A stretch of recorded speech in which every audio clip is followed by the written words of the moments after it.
அன்பார்ந்த இணையதள நேயர்களை மீண்டும் www.qcrc.in என்ற இணையதளத்திற்காக நியூஸ் தமிழ் செய்தி அறிக்கையில் உங்களை சந்திப்பதில் பெருமகிழ்ச்சி அடைகிறோம். இன்று 6 ஆகஸ்ட் 2009க்கான முக்கிய செய்திகளை தற்போது பார்க்கலாம். சென்னை ராதாகிருஷ்ணன் தொகுதியில் குடிநீரில் கழிவுநீர் கலந்து வருவதை கண்டித்து அதிமுக சார்பில் இன்று மாபெரும் ஆர்ப்பாட்டம் நடைபெற்றதாகவும், இதை அறிந்த தமிழக அரசு உடனடியாக குடிநீர் வாரியத்தின் மூலம் அங்குள்ள பகுதியில் உள்ள குடிநீர்களை பரிசோதிப்பதற்காக பரிசோதனை வண்டியை அனுப்பி ஒவ்வொரு ஏரியாக்களில் உள்ள குடிநீரை உடனடியாக பரிசோதனை செய்ததை இந்த படத்தில் காணலாம்.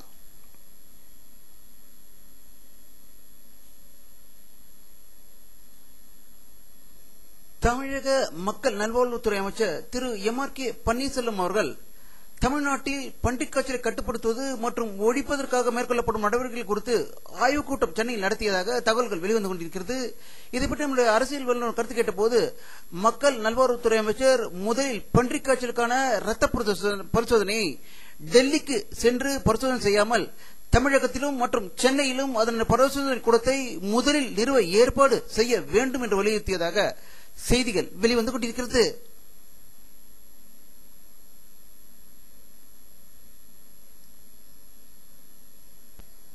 திருவள்ளூர் மாவட்டத்தில் பகுஜன் சமாஜ் கட்சி சார்பில் ஜாதிவெறி அரசியலை கண்டித்து கண்டன பொதுக்கூட்டம் நடந்ததாக திருவள்ளூர் மாவட்டத்திலிருந்து செய்திகள் வெளிவந்து கொண்டிருக்கிறது.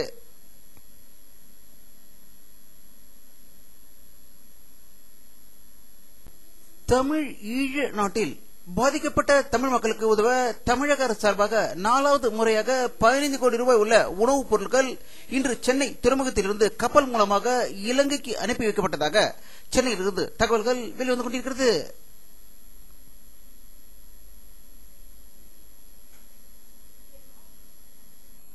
இந்தியாவில் உள்ள பொதுத்துறை வங்கி ஊழியர்கள் இன்று ஒன்றாக கூடி வேலை நிறுத்தத்தில் ஈடுபட்டதால் இந்தியாவில் உள்ள அனைத்து மக்களும் கடுமையாக பாதிக்கப்பட்டதாகவும், தனியார் வங்கிகள் மிக சிறப்பாக செயல்பட்டதாக இந்தியாவில் உள்ள அனைத்து பகுதிகளிலும் செய்தி வெளிவந்து கொண்டிருக்கிறது.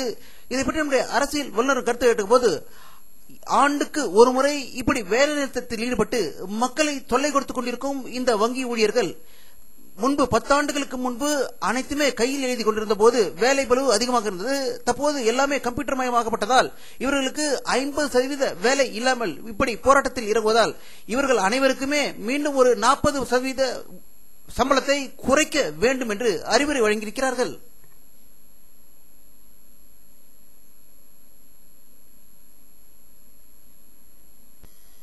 சென்னை லஞ்ச ஒழிப்பு போலீசார் சென்னை அயனாவரத்தில் உள்ள ESI தலைமை அலுவலக இயக்குனர் டாக்டர் எழிலரசியை லஞ்சம் வாங்கியதாக கைது செய்ததாகவும், இவர் 15 கோடி ரூபாய்க்கு மருத்துவ கம்பெனிகளுக்கு ஆர்டர் கொடுப்பதற்கு 9 லட்சம் ரூபாய் லஞ்சம் வாங்கியதாக கைது செய்யப்பட்டதாகவும், இவர் பல ஆண்டுகளாக இயக்குநராக இருப்பதால் எத்தனை கோடி ரூபாய் லஞ்சம் வாங்கியிருப்பார் என்பது இனிவரும் நாட்களில் தெரிய வரும் என்று ஒரு அதிர்ச்சி தகவல் சென்னையிலிருந்து வெளிவந்து கொண்டிருக்கிறது.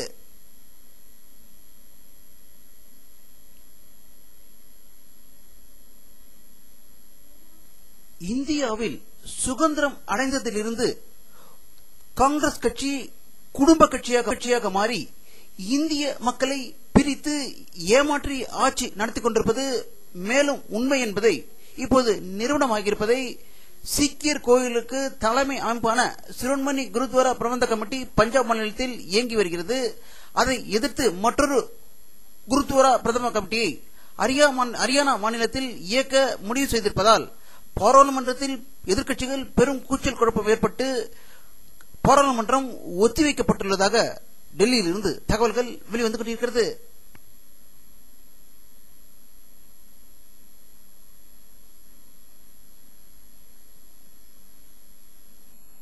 முன்னாள் மத்திய அமைச்சர் பூட்டா சிங்கின் மகன் 1 கோடி ரூபாய் லஞ்சம் வாங்கி சிறையில் அடைக்கப்பட்ட நிலையில் CBI கோர்ட் இன்று அவருக்கு ஜாமீன் வழங்கியதாக டெல்லியில் இருந்து தகவல்கள் வெளிவந்து கொண்டிருக்கிறது.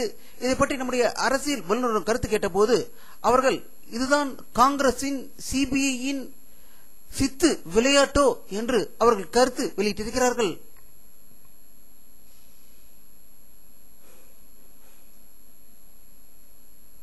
2003 ஆண்டு ஆகஸ்ட் மாதம் நடந்த மும்பை இரட்டை வெடிகுண்டு வழக்கில் குற்றம் சாட்டப்பட்ட 3 பேருக்கும் மரண தண்டனை விதித்து பொடா நீதிமன்றம் தீர்ப்பு அளித்ததால் அவர்களுக்கு மரண தண்டனை உறுதி செய்யப்பட்டதாகவும் இந்த சதித்திட்டம் துபாயில் தீட்டப்பட்டதாக நீதிபதி கூறியதாக மும்பையிலிருந்து தகவல்கள் வெளிவந்து கொண்டிருக்கிறது.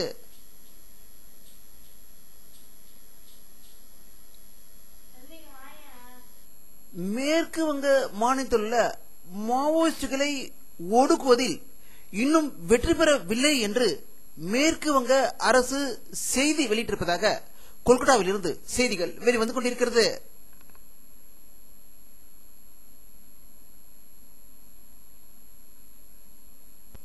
மத்திய ஜவுளித்துறை அமைச்சர் திரு தயாநிதி மாறன் அவர்கள் டெல்லியில் செய்தியாளர்களிடம் பேசும்போது ஜவுளித்துறையில் பல கோடி ரூபாய்க்கு மானியங்கள் வழங்கப்படுவது பற்றி விரிவாக விளக்கம் அளித்ததாக டெல்லியில் இருந்து தகவல்கள் வெளிவந்து கொண்டிருக்கிறது.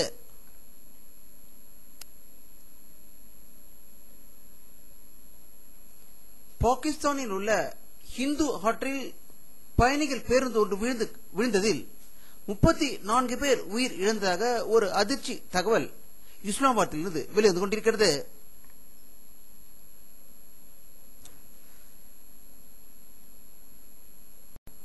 இலங்கை பிரதம மந்திரி விக்ரம நாயக்க வெளியிட்டுள்ள ஒரு செய்தி அறிக்கையில் எல்டிடியினர் மீண்டும் தன்னுடைய புதிய தலைமையின் மூலம் புதிய குழுவை உருவாக்க இருக்கிறார்கள் என்று தகவல் வெளியிட்டதாக கொழும்பில் இருந்து செய்திகள் வெளிவந்து கொண்டிருக்கிறது.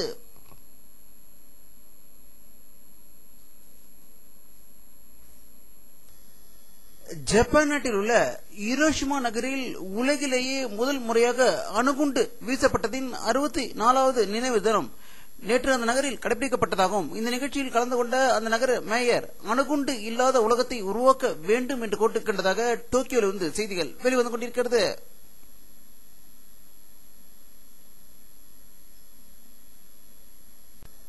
சீனாவில் கிராமப்புற மற்றும் விவசாய தொழிலாளர்களுக்கென முதலாவது தேசிய மட்டத்திலான ஓய்வூதிய திட்டம் ஒன்றை அந்நாட்டு அரசு அறிமுகப்படுத்த இருப்பதாகவும் இதனால் லட்சக்கணக்கான விவசாய தொழிலாளர்கள் பயனடைவார்கள் என்று பீஜிங்கில் இருந்து செய்திகள் வெளிவந்து கொண்டிருக்கிறது.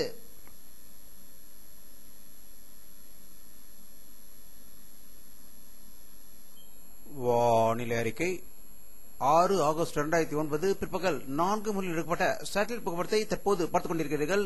தமிழகத்தில் அவ்வளவாக மேகமூட்டங்கள் தெரியவில்லை. இன்றும் வெயிலின் தாக்கம் அதிகமாக இருந்ததாகவே தகவல்கள் வெளிவந்து கொண்டிருக்கிறது.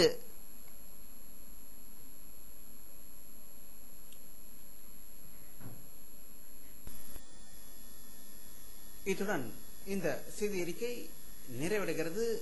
மீண்டும் நியூஸ் தமிழ் செய்தி அறிக்கையில் உங்களை சந்திக்கும் வரை உங்களிடமிருந்து விடை பெறுவது உங்கள் கே பாலாஜி. நன்றி.